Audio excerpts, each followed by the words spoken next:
Hello everybody, today I'm gonna go a little more obscure with a 3D platformer all about colors. It's the Blob. So originally the game was made as a downloadable game by 8 students of game design and development at the Utrecht School of the Arts in Netherlands. The Blob was even the mascot of Utrecht. THQ noticed the game and were very impressed, acquiring the rights and ultimately using the Dutch name instead of the Blob, which was what it was known as everywhere else. What is this game about? Well, it's about a team of color freedom fighting fighters fighting for color and justice, mostly color, composed of Biff, Reggie, Zip, Artie, Professor, and of course the main star himself, the Blob, stopping the ink blots led by Comrade Black to turn the radiance into gradients. I see what you did there. But yeah, that's the gist of it. And you do get these cutscenes which are very entertaining, but that's pretty much all there is. At first, it seems like a typical 3D platformer, and it kinda is, but there's a twist. You see,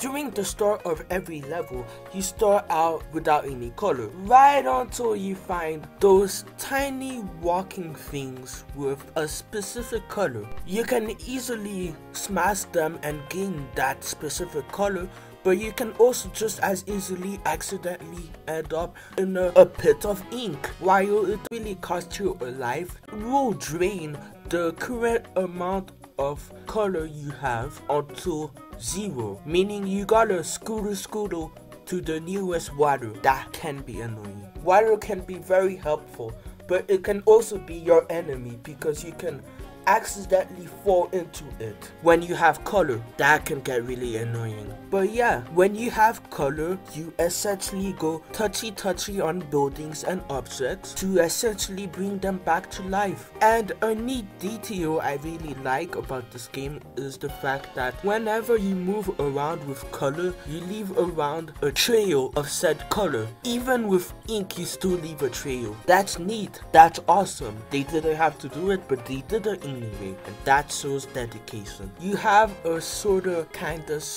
homing attack as an attack. You can also wall jump on these specific numbered spots. I personally never cared whenever the game made me wall jump. Now, don't you think you can go around restoring the color all willy-nilly, because the inkies are here to stop you with a ton of variety. First off, there's the inky, in which you can simply...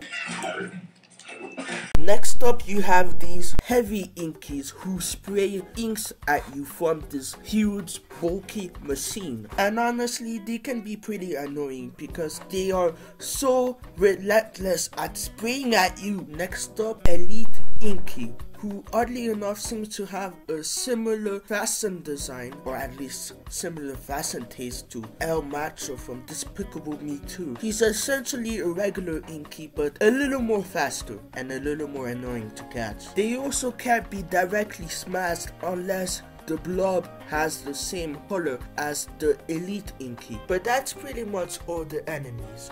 There are bosses, but I'm gonna get back to those soon enough. Now, remember the radiance that turned into gradients that I talked about earlier? Oh my god, that's so clever. How have I not noticed that before? Well, throughout the levels you can find them already turned into gradients. Thankfully, turning them back into gradients shouldn't be too much of a hassle. And one thing I like about this game is the fact that the more color you add, the more instruments to the music they add.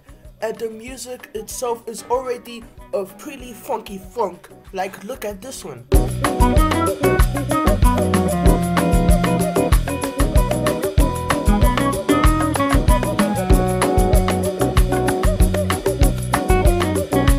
Oh my god, it's so catchy. Throughout the game, you'll get challenges from your allies, whether it be paint a certain amount of objects in a specific color, kill all the inkies, or even juicing up a certain building. These are usually optional to get something like more time, and they are fine and serviceable. Speaking of timed, this game is timed. If you run out of time, you restart the entire level over again. Sometimes that can happen, but for the most part, the game gives away bonus time like candy, making the whole thing feel pointless. You can get a transform engine by either completing most of the missions and completing the level. There's a detail I totally forgot about that I really like. It involves how much paint you have. The more you have, the bigger the blob is. Although there is almost one I forgot to mention. The turret inky. They got this huge turret machine that shoots ink, and yeah, they can be annoying. They are way faster than their heavy inky too, so that makes them a little more annoying. More enemies also come in tanks. But as for the presence in the game, they surprisingly don't show up a lot. The most you'll see are usually the regular inkies, which honestly surprised me a lot looking back at this game. But I did mention the bosses earlier, so let's talk about that. And actually, I say bosses, but there's only really one boss, and it's near the end. A giant inky robot mech thing that resembles Comrade Black a lot. Really shows the little bugger is a narcissist. This fight is a little jarring because prior to this point there weren't any bosses, like at all. But as for the fight itself, you do what you did in the regular levels, that is, paint a certain object a certain color. Sometimes he shoots ink at you, though a lot slower than the previous enemies who shot inks. You finish him off and he's just kinda stuck in there. The color is restored, the world is saved, the end. God, I love this game. Sure, there may be a few errors, a few mistakes, a few things that didn't work quite so well, but overall, I still love this little gem. Alright, so, with that said, here's the start to the Blob Marathon. Next time we'll be taking a look at the Blob 2, but not the one you were expecting. See you guys next time.